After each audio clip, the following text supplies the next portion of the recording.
Hello, fellow cyborgs. Today I'm going to wrap up my nonfiction November. It was fairly successful. I had a couple things I didn't finish, one permanently. I've been currently reading the collected autobiographies of Maya Angelou since February of this year. At the end of 2018, I think it was the end of it, I read I Know Why the Caged Bird Sings with Acacia Ives, and it was so good. When I heard that she wrote other autobiographies, I was like, I'm gonna buy us both this collection and we're gonna read it together.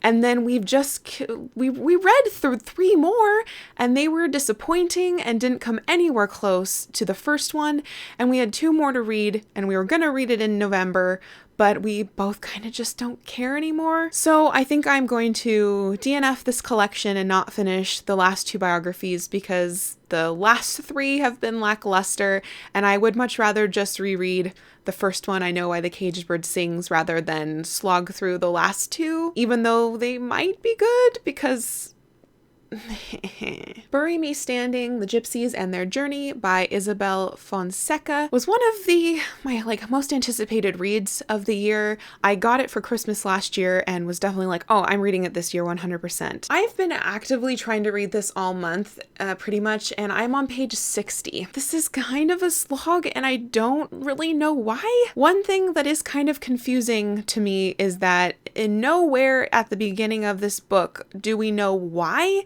Fonseca is writing this, why she spent months, years traveling and living among the gypsy communities in Eastern Europe. And I'm just kind of still really confused about her motivation and why I kind of should quote unquote trust her to know and write this book. And even though the different chapters are set up roughly thematically, we're going to talk about women's role in this family, we're going to talk about language with this family, I still feel like the organization is somehow lacking in flow. This definitely feels a lot more academic than I was hoping it would be. I read the first chapter or the introduction, I can't remember which, from the library and really liked it. And I don't think the rest of the chapters have been very different from that, but somehow it's just not working and this is taking so long to read. So I didn't finish this in November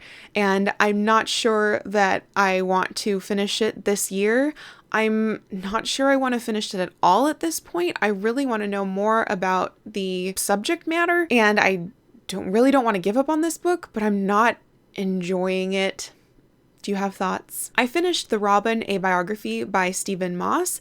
This came highly recommended from M.A. Anders, who loves some nature nonfiction, and I liked this. I was hoping to enjoy it more, but I gave it 3 out of 5 stars. Not bad, but not great. I like that this was organized by month of the year, so we start in January, and each chapter follows the next month in the year, and we learn about what is important for robin survival behavior in that month of the year. But I was more interested in the human side of the robin and learning more about why Britain is kind of obsessed with this bird. There were aspects of that, but they were kind of layered within this seasonally organized work in a way that wasn't necessarily intuitive.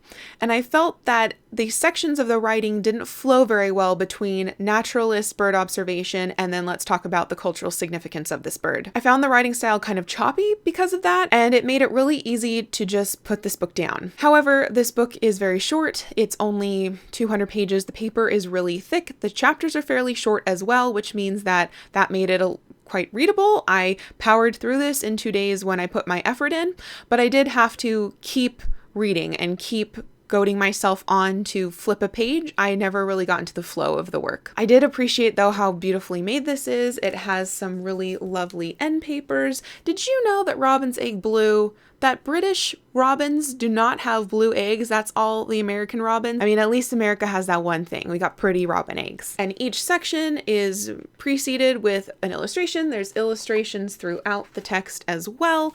And there's a bookmark attached. But yeah, the content didn't thrill me and interest me as much as I was hoping. Maybe it's because it's a bird that I have no interaction with. I have never seen a robin. I don't live in Britain. I haven't even seen an American robin. Maybe that was part of the issue, but I liked it, but I didn't love it. Kaitlyn Dodie's newest release, Will My Cat Eat My Eyeballs? Big Questions from Tiny Mortals About Death. I gave this 4 out of 5 stars, though I think if I believed in half-star ratings, which I don't, this would probably be like a 3.5. So the structure of this book is kind of like her original Ask a Mortician videos, where people have questions about death and she answers them. These questions came from children that she met in her daily life and book signings too. Each chapter has a beautiful illustration at the beginning, though the illustrations were kind of samey throughout. So if you love that illustration style, you're gonna love every chapter, and if you're like fine with it, then you're gonna be fine with it the whole time. Unlike in her second book, From Here to Eternity, in Will My Cat Eat My Eyeballs, we definitely have more of Kaitlyn's voice in the writing style. It's punny, it's funny, it's sarcastic, it's pretty delightful. But if you are a big fan of hers and you have watched a lot of her videos, there's not going to be a ton of new information in here. So I definitely enjoyed hearing Kaitlyn chat about her awesome morbid death knowledge, but this definitely wasn't informational for me. I think this is a great introduction to Kaitlyn Dodie's books. I definitely would recommend you read this or Smoke Gets in Your Eyes and Other Lessons from the Crematory rather than From Here to Eternity, just my preferences. And I don't think you should skip out on this if you enjoyed Smoke Gets in Your Eyes.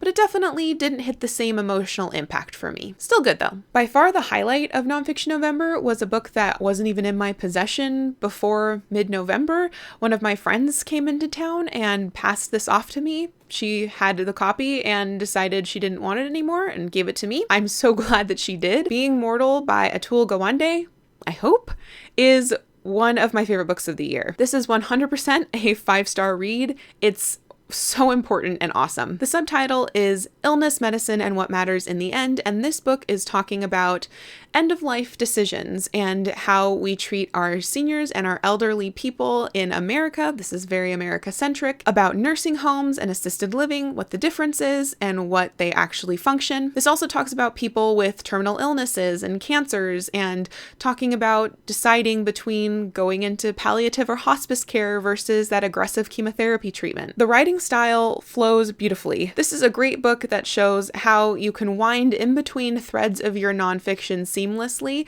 and not have it feel clunky and just keep the reader turning pages. I was halfway through this before I even knew it. This is sad. It is heavy. It does talk about the death of numerous people that Gawande met when he was researching this book. But you know, that's that's life. People die and it sucks and it's sad.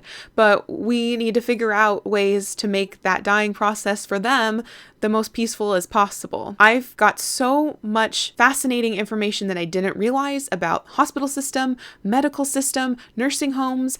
I've been enlightened. I also know now I have some tools under my belt of how to approach thinking about my parents' mortality and how I want them to experience the last years, months, days of their lives, and I have a better idea of how to make sure they're at peace at the end of it.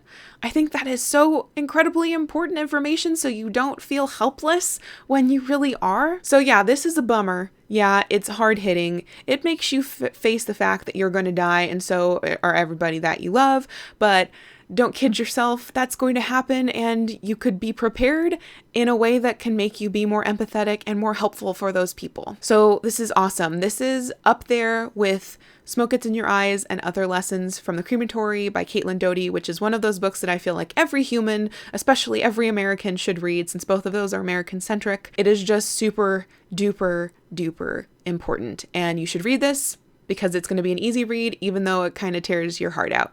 But it's worth it. So those were some of the nonfictions that I've recently read. Thank you so much for watching, and until next time, read Being Mortal and continue to be lovely.